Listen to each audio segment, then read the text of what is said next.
Welcome to another episode of Out of the Pods. I'm Deepti. And I'm Natalie. And you know what I was just thinking of when you introed us? What? I know. Remember? I know. I was like... You were giving me a serious look and I was like, what? Is something on my face? No, it took me back. You know, when you just have like a moment where you're like, oh my goodness, we've come so far. You remember when we used to do the intro, but we weren't used to it and we used to mess it up all the time? Yes. You'd be like, wait, am I the one saying welcome? Am I saying my name first? Or are you introing yourself first? So I think about how easy it comes to us now. I know. And it's like been over a year now since we started the podcast. I know, guys. It has been a year. Well, more than a year. More than a year. We started in March 2023. Yeah. And Here we are. Still the same old dumbasses. Doing the same old dumb shit. Yeah, literally. Wait, I love that. That's so funny. Well, I'm shocked that you are here recording with me because you've had the craziest week, I feel like, just like running errands, driving cross country with your dog. Yeah, it's been a lot. As soon as I got back from Greece, I had like a couple days in Chicago and then a busy days. Remember, we went out. We had a friend in town who was performing at a nightclub. Yeah, we had such a busy night. And if you know anything about me, I'm not a nightclub girly. It took a lot of energy out of me. I agree. But I didn't realize that like right after that night, which was so long. I think we got home at like what, 2 a.m.? 2 a.m. And then Irish exited at 1 a.m. She did. And then your sister, my sister, and me stayed until 2, I think. We stayed until 2.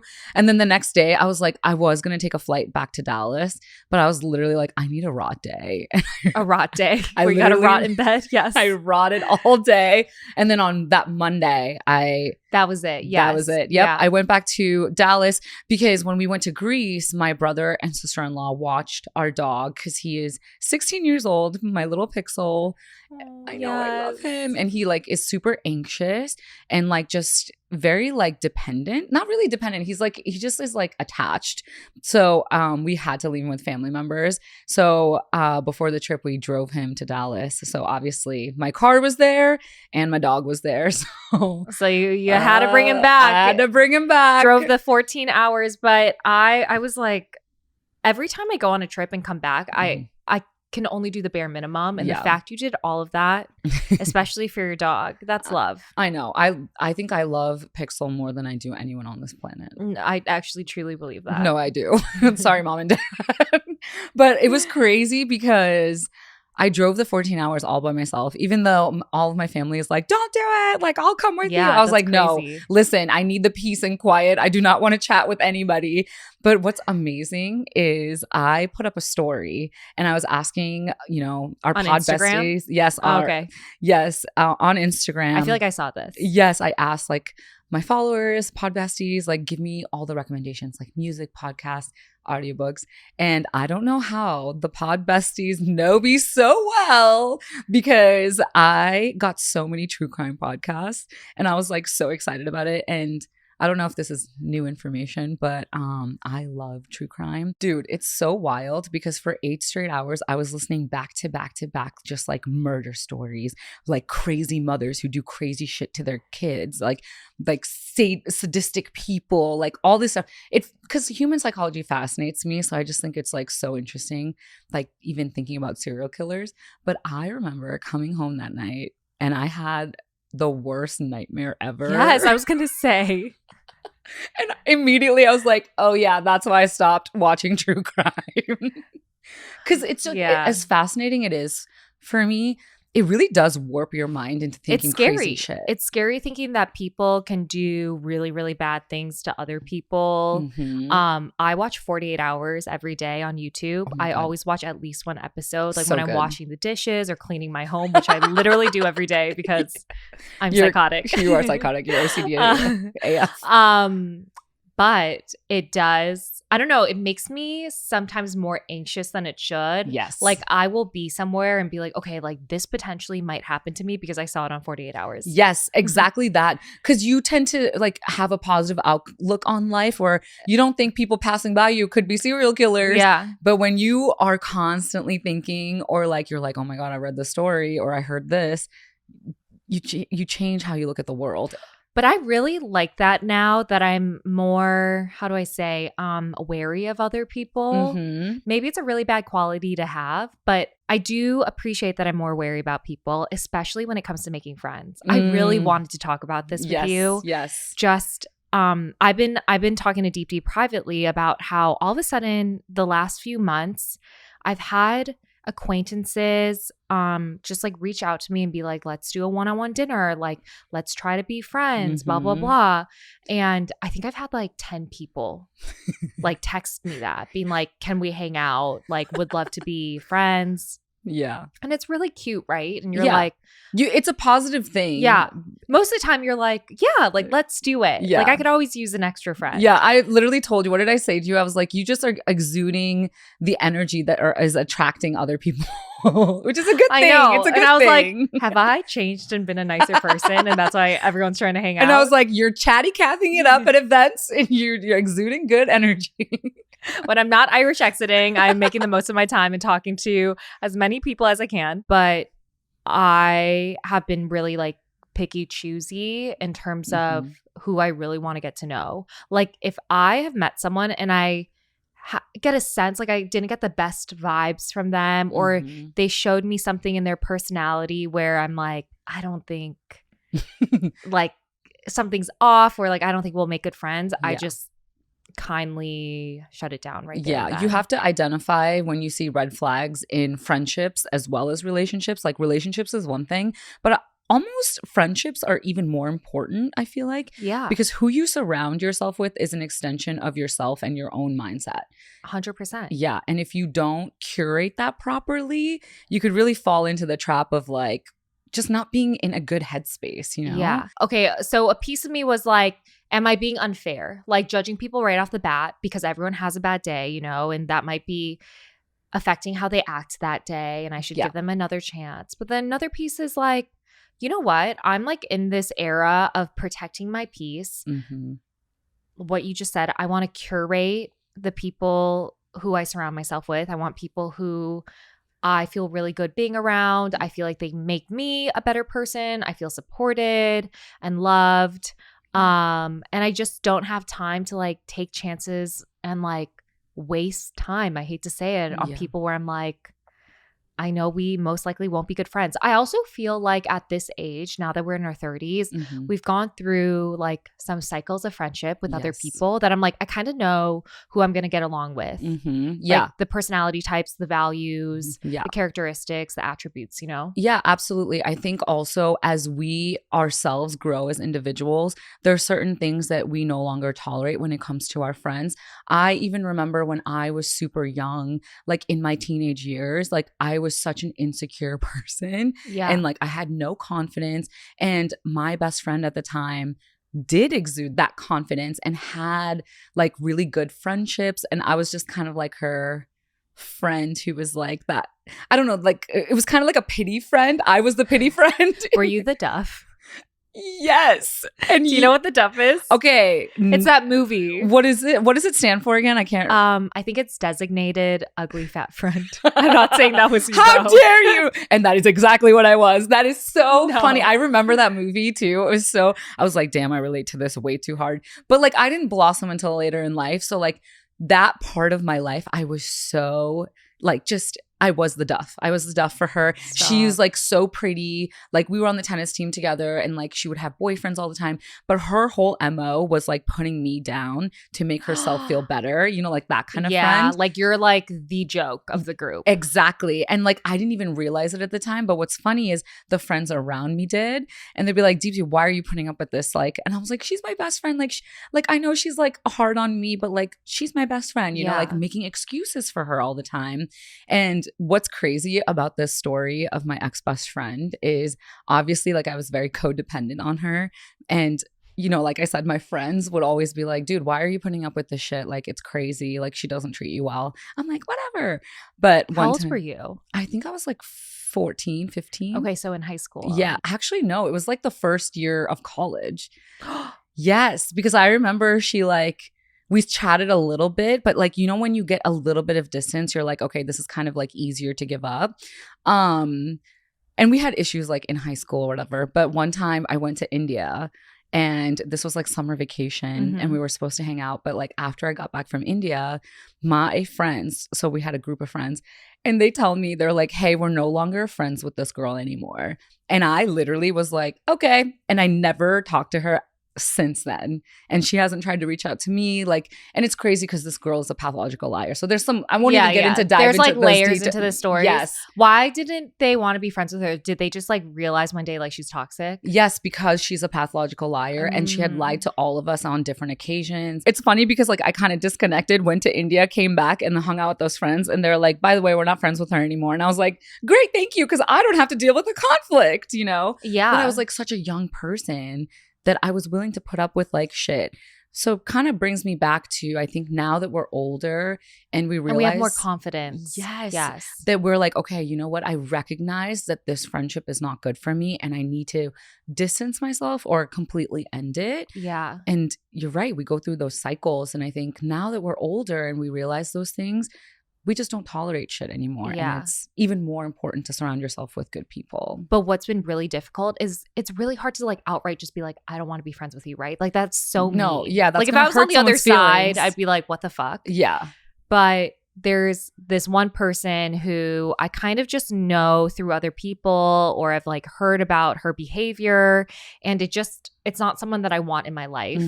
And she's really taken a liking to me. So she's been very active in trying to hang out, like having one-on-one dinner dates, but I just don't know how to like respond or kind of like let her down. Like the most I've been doing is being like, hey, I'm really busy the next 2 weeks, but then 2 weeks will pass and she's like, hey, are you free this week? And I'm like, oh my goodness, do I just go on, you know, this dinner date with her or like hang out with her this one time? But then it's like, yeah, because like you're hoping that she gets the hint by you just like kind of postponing and not really making a real like set plan. Yeah. Isn't that so hard? Because like when you have a romantic interest, it's easy to like not ghost them, but to just message and be like, hey, I'm so sorry. Like I'm not feeling a connection here. Totally. And then let them go. But with a friendship, it's like so hard. Holy shit. Like how do you navigate that without hurting the other person's feelings?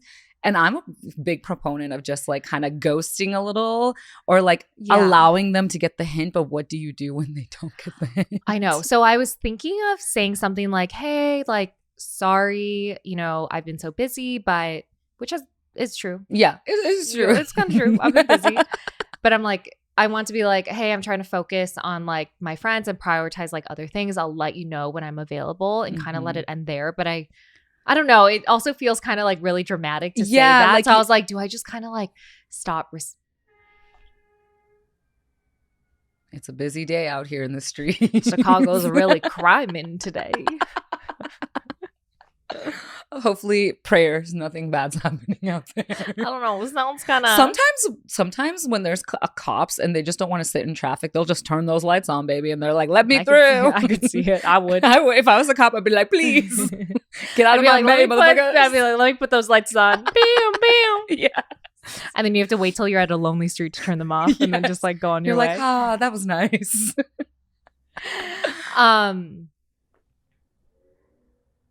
That's a motorcycle.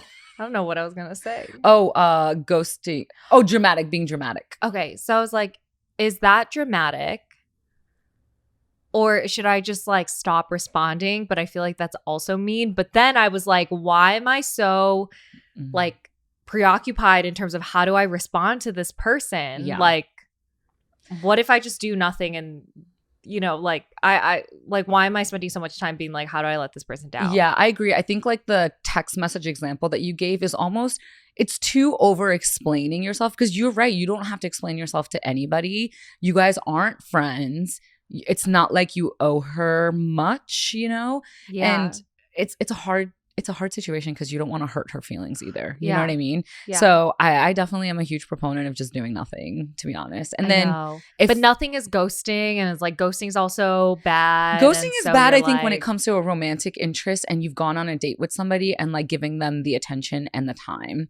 You know what I mean? And I think in this type of situation, like if it persists again and she's like double, triple text you and she's like, oh my God, you haven't responded to me. Like, what is happening? Then I think you can give her the explanation of like, hey, like, I'm sorry. Like, I just don't have the time right now.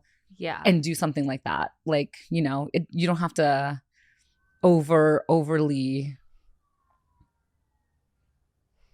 What is happening in Chicago? You guys, if you guys hear some sirens, we just can't. Look, we live in a major city, okay? Yeah. This is called authenticity. This is called city living. Yeah. Where crime happens. And oh yeah, that's bad. Chicago's not that crime filled, okay? I'm just saying. People are like, I don't want to go to Chicago. There's so much violence. I know, guys. Some people have DM'd me being like, is Chicago really dangerous? And I was like, that too. I mean, yes, but no. Like every major city I feel like is dangerous. Yeah. But I will say there's pockets. Like Deepti and I live in a neighborhood where there's low crime. Yeah. And I have walked around here. I'm not recommending it, but like I've walked around here at 11 p.m. But yeah, I don't think you need to over explain yourself too much. Thank you. Just keep it at a high level. If she does send you a triple text, just be like, hey, you know what? I'm just really busy. I'll let you know. This episode is sponsored by BetterHelp. I wrote on my Instagram stories a couple of weeks ago about how I rarely go on social media now because I found that I was comparing myself to other people and the lives that they were living and showing on social media. But one of the cast members from the Love is Blind franchise, who is also a pod bestie, she actually saw my story and reached out, and she said she feels the exact same way, even though her Instagram followers think that she's living the best life. I mean, most people compare themselves to other people, but comparison is the thief of joy, and it's easy to envy other people's lives on social media. I know that feeling all too well, but I always remind myself that social media is just a highlight reel, not a reflection of real life. And therapy is so helpful when you're feeling that way. Therapy can help you focus on what you want instead of what others have, so you can start living your best life. If you're thinking of starting therapy, give BetterHelp a try. It's entirely online and is designed to be convenient, flexible, and suited to your schedule. Just fill out a brief questionnaire and get matched with a licensed therapist, and switch therapists anytime for no additional charge. Stop comparing and start focusing with BetterHelp. Visit betterhelp.com/outofthepods today to get 10% off your first month. That's BetterHelp, HELP.com/outofthepods. Can I tell you why I am wary of her, though? Yeah, tell me. I don't think you know this person, but she is such a gossip. Okay. Like, she will talk shit about her best friends. Mm-hmm. And I remember being like, if you talk shit about your best friends to people who aren't even your friends, like, I think there's one thing if like a best friend vents to another best friend about someone. I feel like that's a little bit different. Yeah. Like, things happen, like that's life, like no one's perfect and some people just need a vent. Yeah. But this person will talk shit about her best friend to me, who's just an acquaintance. And I'm like, hey, the city of Chicago is really small, and you also know that I know your best friend. It's like, I don't want to be friends with someone that just like runs their mouth about anyone. And she talks very negatively about her best friend, like about her best friend's character. And in my mind, I was like, why are you best friends with someone where you are judging and criticizing their character? That means you are not their best friend. Yeah. If you're talking shit about your best friend's character and feel the need to, like, you are not their best friend and they're not your best friend. Oh, weird. Yeah. You're totally right. Like, it's one thing to have to vent about a friendship, but if you barely know her, why are you getting the tea when that's like none of your business? You know what I mean? Like, I totally understand when someone's like upset and they just need to like just kind of vent it all out. But it's like, know your audience. Yeah, that's actually ooh. And I was like, to be honest, I would never talk about my best friends and criticize their character, like the person that they are, to other people like that. Well, and then that also makes you feel like I don't want that person as your friend. I was like, I don't even want to be friends with you, let alone best friends. Yeah. Like, yeah, just like, because then it's like, oh, I don't trust this person because of how much they're venting about their friend group or their personal issues to me, an acquaintance, right? Like, that's crazy. But even if I was an acquaintance and I was a good friend, let's say, I leveled up. It's like, you're still talking shit about your best friend to me. Yeah. And like talking about her character. Yeah. And like, I don't know, all these things. And I'm like, look, I feel like I'm at this age right now where it's like, No. Like, Yeah. if someone you love and care about, like I would never talk, let's say my sister. I would never talk shit about my sister to like a group of people that like makes her look really, really bad. And I was like, if you're doing that to your best friend who you also love and you consider a best friend, like you're not a good friend yourself. And I don't need someone like that in my life. Yeah. And that's a very huge sign. And it's so indicative of the fact that like you need to distance yourself and not get close to this person. Yeah. Or even have them like as an acquaintance. Yeah. Yeah. And you know what? You keep saying acquaintance, and I freaking love that because I read something the other day that really resonated with me because I do this all the time. Anytime I bring up somebody that I know, I'm like, my friend did this. And this is what this quote says. Normalize using words like colleague, classmate, acquaintance, old schoolmate, neighbor, client. Not everyone is your friend. And I think I need to take that to heart because I literally call every single person my friend, regardless of like if I've known them 1 minute. Oh, see, my word is acquaintance. I'm always like, it's a mutual acquaintance. Like you're like, let me put them in their status. Yeah, be like, I don't really like them enough for them to be my friends, but I know them. That's so funny because, even if I met somebody one time and I'm like talking about them to somebody, I'm like, oh, hey, this one friend that I met. And I'm like, wait, how did they become a friend all of a sudden? I've seen them for 10 minutes. You are a friendly gal, though. So I could see why. I'm friendly, but like not everyone is your friend. That is the truth.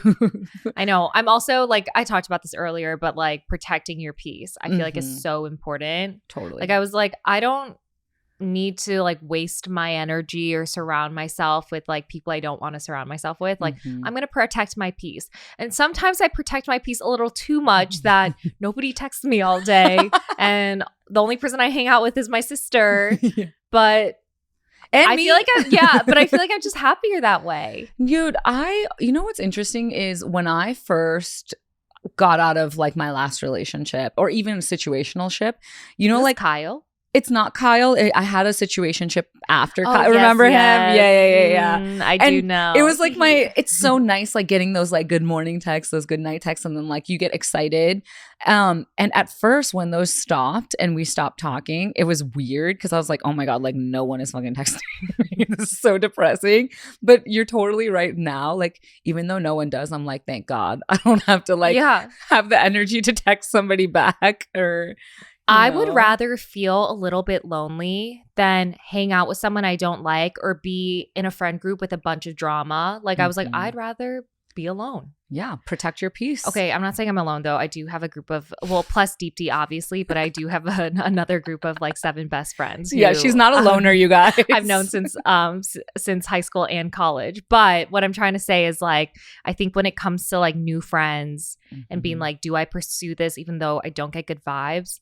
I'd rather just not be friends with them and like protect my peace and just like be alone than whatever fucking drama they might bring into my life. Yeah. And you know what? While you're talking, I just thought about something too. Like I feel like in my early 20s, especially like during college, and it comes back to that like level of confidence too, is, you know, I kind of would become friends with people who were just inclined to, it was like easy to be friends with, if that makes sense. Like I didn't pick and choose. I didn't have the ability to pick and choose because I was kind of lonely back then, and making friends was a little bit tough for me because I kind of was in the shell.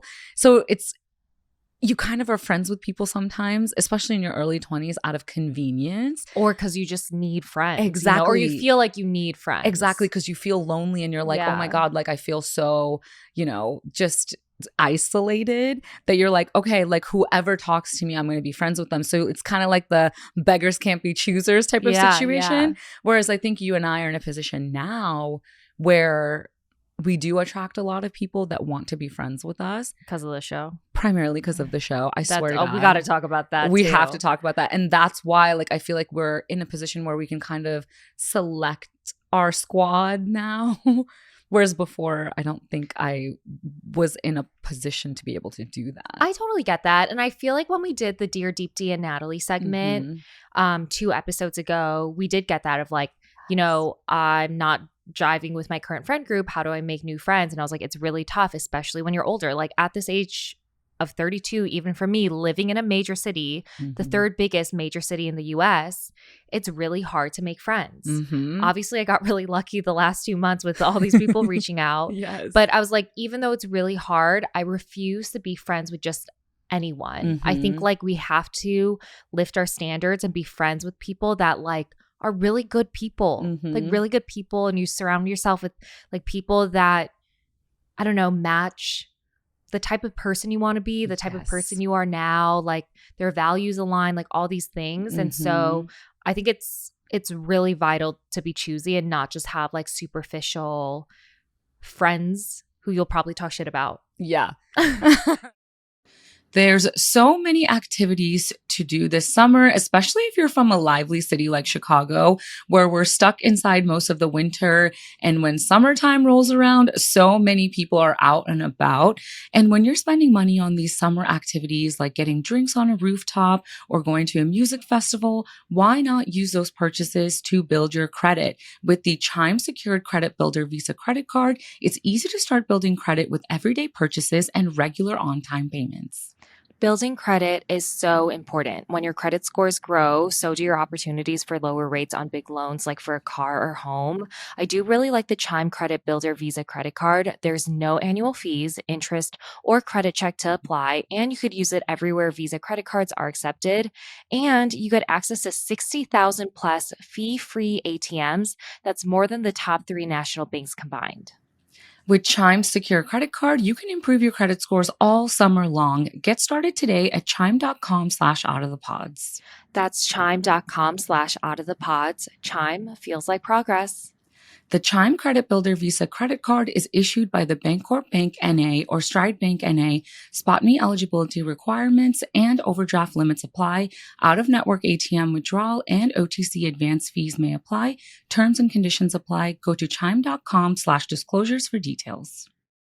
Honestly, that's so funny because the other day my brother was telling me, in your friend group, you should be the dumbest one.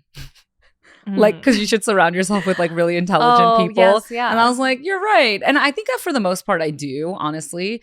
But okay, between you and I, who's the dumbest?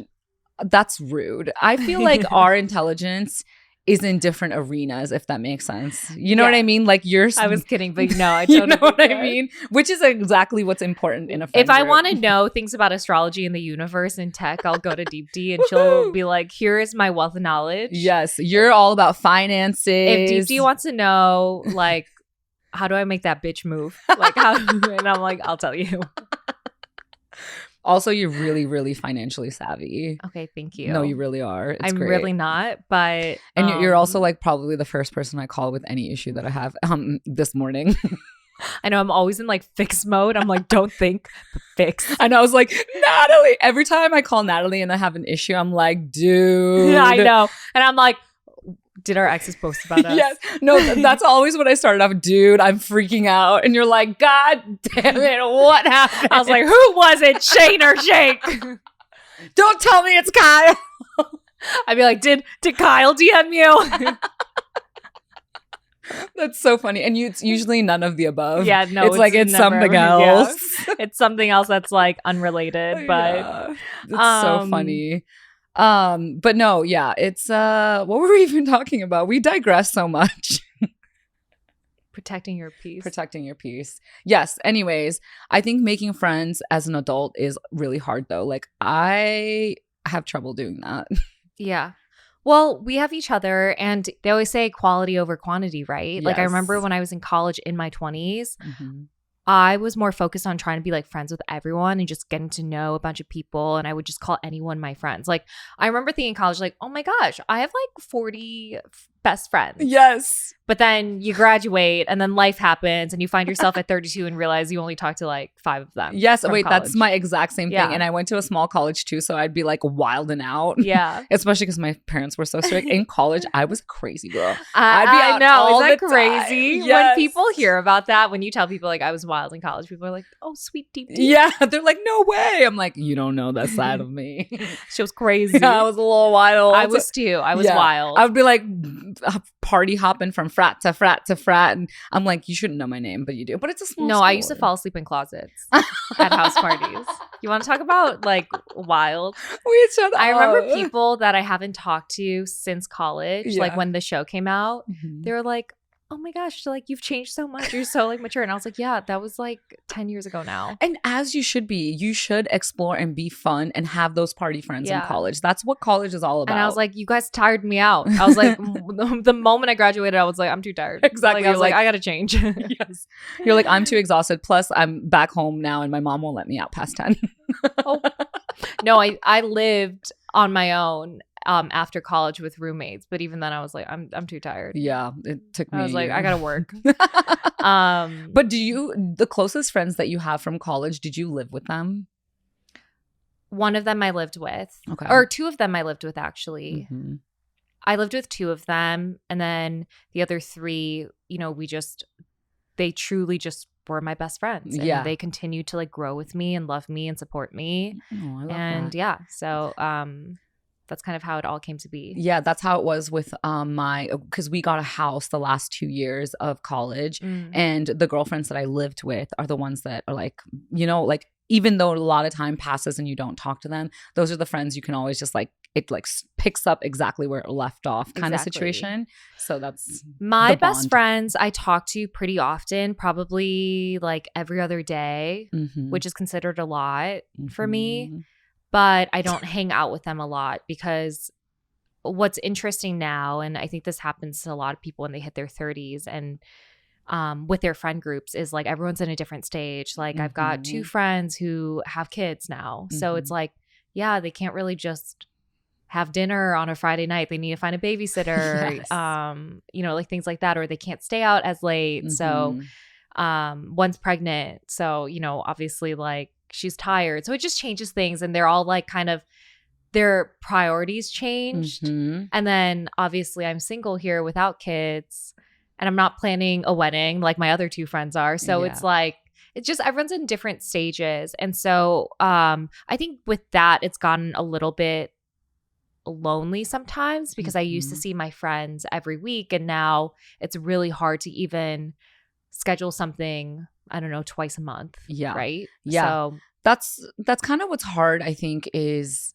that's why like even in friendships there's chapters and like phases, and not saying that like your old friends are by any means like deprioritized, yeah. but I think it's the fact that they're in a different place in life. And so I'm sure like the friends now that we both have that have kids have other best friends that have kids with them, or like they go on like dates as couples, or like they go on vacation with their families. Yeah. You know what I mean? So it's like a different vibe, but that's why it's hard, because I think for us, not that we feel left behind in any way because everyone's timeline is their own. I think it's, we have to find other friends and make new friends who are in the phase of life that we're in now. Yeah. You know? Like it's my best friends will always be my best friends. Yeah. But, you know, I also want to find friends who I can go to that workout class with. Mm-hmm. Because also my best friends from college, now that they're either thinking of having families or have families of their own, they all moved like more up north of Chicago. And for those of you who don't know, like the city of Chicago, like more of the family friendly neighborhoods are like north of the city. Typically where like the schools are and it's quieter and the homes are bigger, there's more space. And then Deep D and I live in a neighborhood where it's definitely like, I wouldn't say like the party side of town, but it's like very lively. It's not as family friendly. Yeah. Lots of professional, like single professionals live in this neighborhood. Yeah. You or know. like young couples. Yeah, young like, couples, but it's very much this like, this neighborhood known for like really cool bars, going out. It has a big going out scene, a lot of cool restaurants. So it's just, you know, they all live north now. So I'm like, okay, I need to kind of find friends in my area. Yeah. And just to like hang out with, go to a workout class with. Because it's hard for like my college best friends to, you know, like drive the 30, sometimes 40 minutes with traffic to do that. I'm not going to lie. I'm not even looking for any new friends. In fact, I am too tired. I am in fact exhausted. Actually true. I was like, what am I saying? Like, what am I saying? I have JOMO. I have the joy of missing out. The opposite of FOMO. I never have FOMO. When people say they have FOMO, I was like, I've never felt that feeling in my life. You know how we always joke and we say we're yin and yang? Yeah. Like white and black. I just have to say I'm FOMO and you're JOMO. Do you get FOMO? All the time. See, if I see a bunch of people like hanging out on social media, like friends, whatever, I never have the feeling of like, I wish I was there. Yeah, especially if you see a story of mine where I'm like at a music festival. Yeah, or when DT's at a music festival, she knows better not to ask me to come because I do not do festivals. I don't feel you know what I think when I see that crowd, I'm like, I'm so glad I'm in my bed. Or like an EDM show, I'm like, there's no chance I should even ask Natalie. There's no way she would ever come. Absolutely not. Yeah, you're like, no, thank you. If I'm in a crowd and there is not a bathroom, at least a 5-minute walk away, I'm not going. I'm not going. Well, if I have to be on my feet for more than an hour, I'm not going. I don't know. I kind of feel like lately I've been shifting from FOMO to JOMO in certain instances. Join the JOMO life. Yeah. I'm like, oh, that sounds so nice just laying on your couch. I was joking about this with a friend and I was like, if they had couches at an EDM show, I bet you anything my friend Katie and you would love to go to the show. You'd be like, hell yeah, I'm sitting on the couch raving. If there was a couch and a room with an attached bathroom and its own little kitchen and snacks, I'm sure I would love going. So you're saying your apartment. Yeah. So like my watching the YouTube on live. Literally, like nothing makes me feel better than being on my couch eating a pizza and then watching people's stories of them like out and about. And I'm like, I'm in my air-conditioned home. You're like, that looks fun.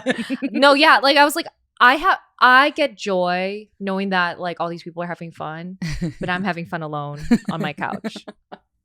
We need to normalize that. Yeah, we should normalize it. I think I'm getting into, sometimes I do feel like that, but most of the time I have FOMO.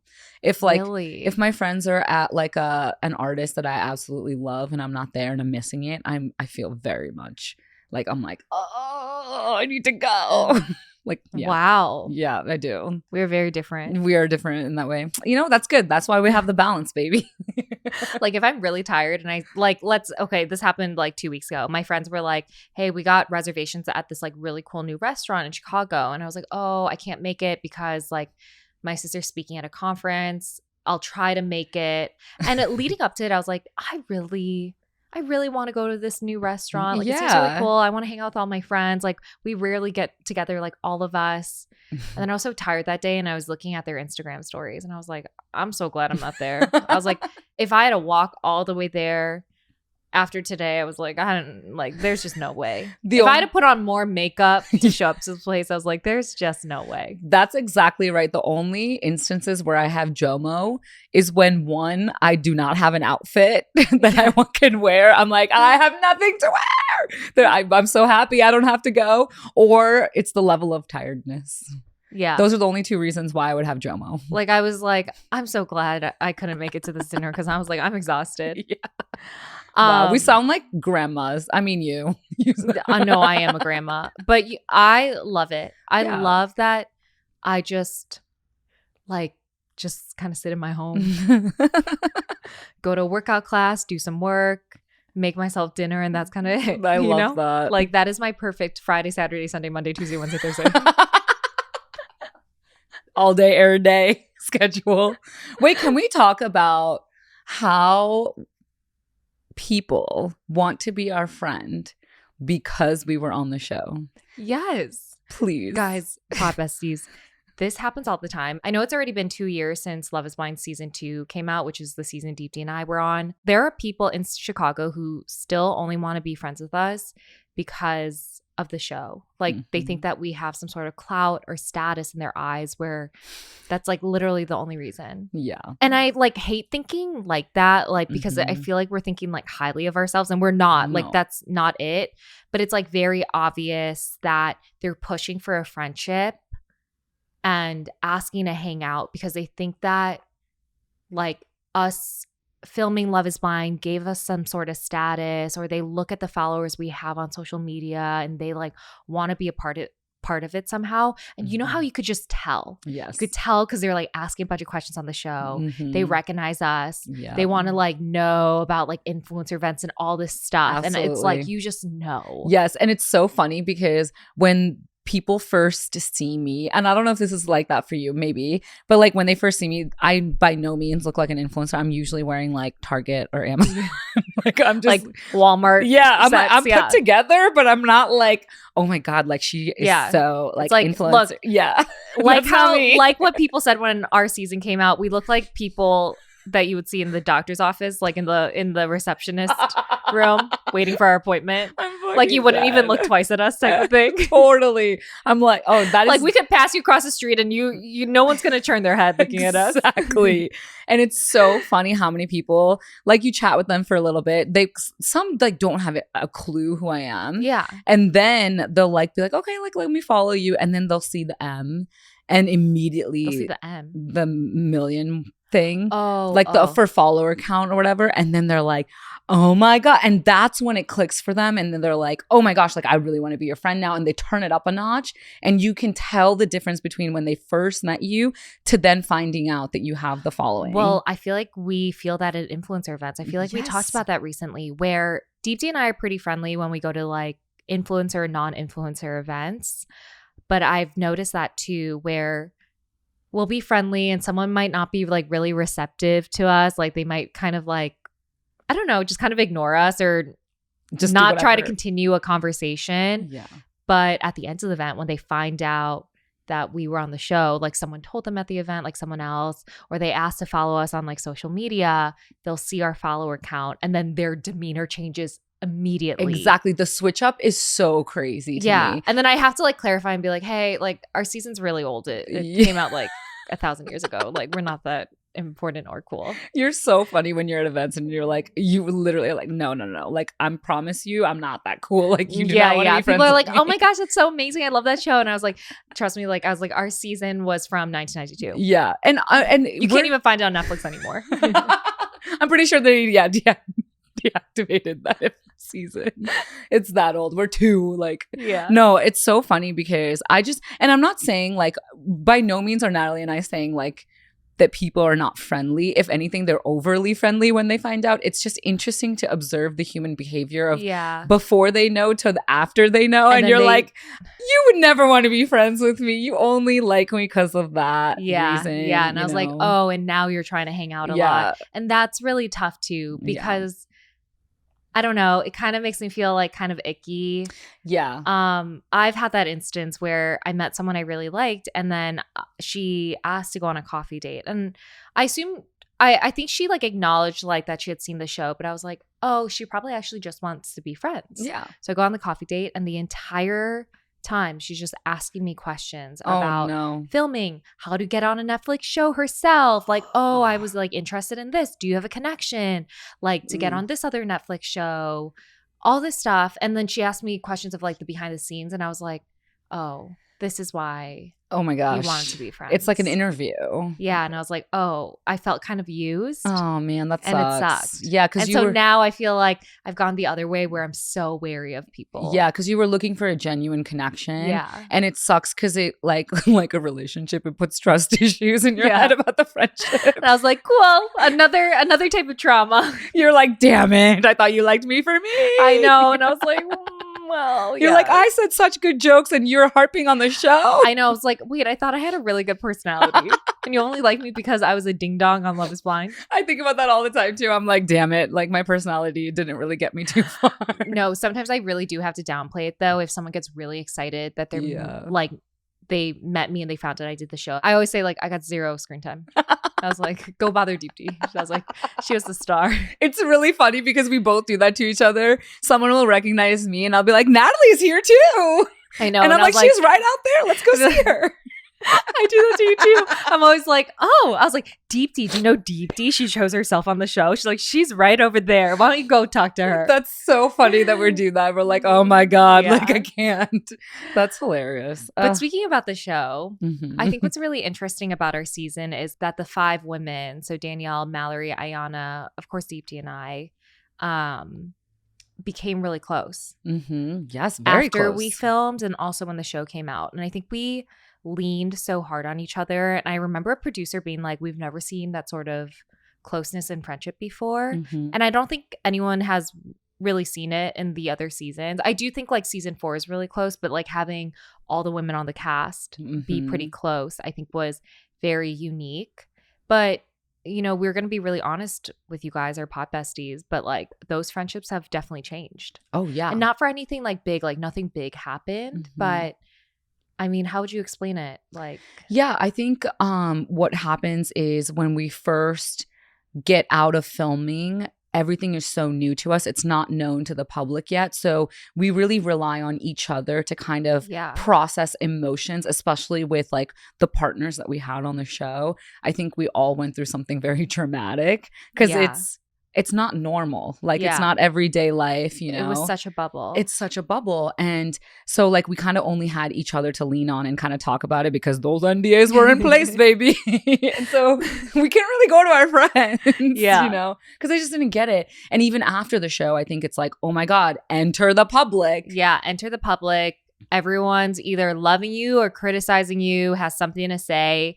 And even though it's a small bubble, it feels like our whole world. Absolutely. When it's about you. Exactly. And who do we go to? Each other, because you guys get it. Like we go to each other to be like, oh my God, like I'm getting so much hate and it's really or people are saying this about me or like blah, blah, blah. Or my ex created this like reel or TikTok about me. Like, how do I handle it? Yeah. Like those type of situations truly bonded us so much, I feel like. I know. And we were so close, and rightfully so. But then as years go on, and it has literally been years now, it's like I think everyone kind of falls back into their own patterns of life, their old friendships. They want to like prioritize their friends and family who maybe they couldn't prioritize as much when the show was coming out because we were under so much stress. Yes, exactly. And like I think we've all like created new friendships or gotten into new relationships. Yeah. And so I think what happens is you naturally kind of drift apart. And I think it's, again, totally natural that happens. Yeah. Well, I'm still best friends with Ayana and you're still close with Ayana too. And I feel like our friendship is a little bit new through doing this podcast. Yeah, totally. We were good friends like when we started this podcast, but we definitely got way closer. Yeah. But when filming finished, you were actually really close with Danielle and I was really close with Ayana. So I feel like our friendship is not newer, but the closeness, like getting to that best friend level is. Yeah. But yeah, no, I think about that and how things have changed where candidly, I'm not as close to Danielle and Mallory as I was when the show came out. Yeah. And that's just because like things happen, like there's work involved, there's other friends involved. And it's, again, I think we didn't need to depend on each other as much as we needed to when the show was first happening. Yeah. And I think that's what you see with other seasons too, where certain friendships become closer, especially season 4, I feel like. They were really close as well. And I think it's natural. But yeah, I think everyone else has just like kind of settled into their own lives in different ways. And this podcast did make us a lot closer. Yeah. When I first met you and like a year after, like when the show actually aired, we were we were good friends, but we weren't as close as we are today, for sure. Like Deepti wouldn't be the first person I call if shit hits the fan, right? Yeah. Like, and I feel like now it would be 100%. Yeah. Like if it's not my dad, it's you. Yeah. I'm like, exactly. Like this is happening. Yeah. But I think what happened with Mallory and Danielle, we'll always still be friends. Yeah. But I think that the closeness definitely changed a little bit. Is Love is Blind casted such different, unique personalities for the show. Obviously, that's what they do. And I think that the 5 of us were so different. Yes. Just so different. And I think what happened is like the common thread was the show, like our experience from the show, the support we needed from each other because of the show, because no one else understood what we went through. And when we finally got into this place of like healing from the show, I think we, like you said, we went back to get support from our, you know, our actual best friends and family, like the ones, you know, we had before the show, before we all met each other. Yeah. And also, I think it came down to too that as the show gets further in our rearview mirror, I realized I didn't have a lot in common with like Mallory and Danielle. I really like them as people, but I think there's some people where it's like, oh, there's not much like we have in common beyond this one thing. It's like work friends. Yeah. Where you become really, really close with a work friend because you like both hate the same manager or like you're on this fucking project and you're like, we gotta, you know, it just brings you closer. But then your work friend leaves the company. Yeah. And, you know, you might not stay in touch anymore, even though you're really close when you worked at the same company. Yeah, exactly. And it's like those memories are incredible and amazing. Yeah. But sometimes for me, I think if I'm not in close proximity with people, then I like kind of the distance just grows. Yeah. That one thing about me is I'm not the type of person to constantly reach out to people and be like, hey, how are you doing? And that's kind of something that I do need to work on. I'm not going to lie. But like if someone's not in my city or in like whatever, like sometimes I struggle maintaining the contact, but the love is always there, like the unconditional love. Like they'll and always the be my friends. Exactly. But I think we're no longer as close as we were when the show came out, where we would be talking every day or hang out every week. You know what?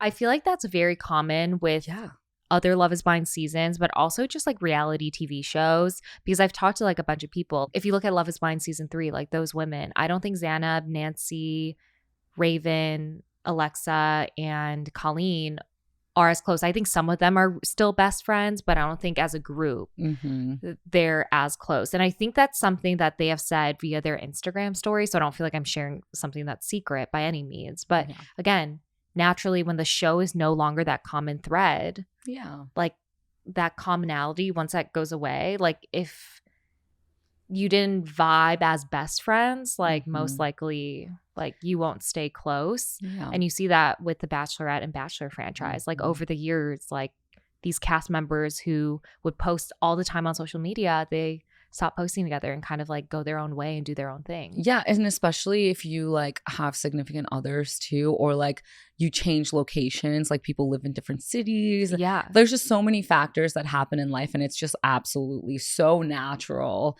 for people to kind of find their own like paths and kind of, you know, move forward in that. But yeah. Well, I'm glad I'm stuck with you. I know. Honestly, I always think about this, and Pod Besties, we're also very thankful for you that you have been part of this journey of like Deepti and I becoming best friends. It's so funny because when actually because of Kyle, we never were that close. Yeah. Sorry to out him a little bit, but Kyle was a little barrier. Yeah, Kyle did not like Natty Tatty. Yeah, and I did not like Kyle, little wiener dog there. I'm dead. But that's funny. Isn't that crazy? Like even like the smallest of things like that. Not even the smallest of things. Like when other people in your life, they kind of act as, again, barriers. So it's like, again, friendships are so like changing. I know. So like fluid. I don't know. It's just like. I'm telling you, the cycles of friendship. And I really believe that thing where people say like, you know, there's some friends for a reason, a season, a chapter, or a book. Is that a book? Your entire story? Yeah, the entire story. Like a lifetime, maybe? Yeah. You were going really good until you said book. Yeah, and I was like, the book? Well, that's good. I knew it was something around those lines. Yeah. Well, Pod Besties, let us know what you think of friendships. Have you ever faded on a friend? Have you ever made a new friend? And what was that like? Do you get JOMO like me, joy of missing out? Or do you get FOMO like Deepti? Let us know on our Instagram page at Out of the Pods. And make sure you leave a review and subscribe. See you next Wednesday. Bye.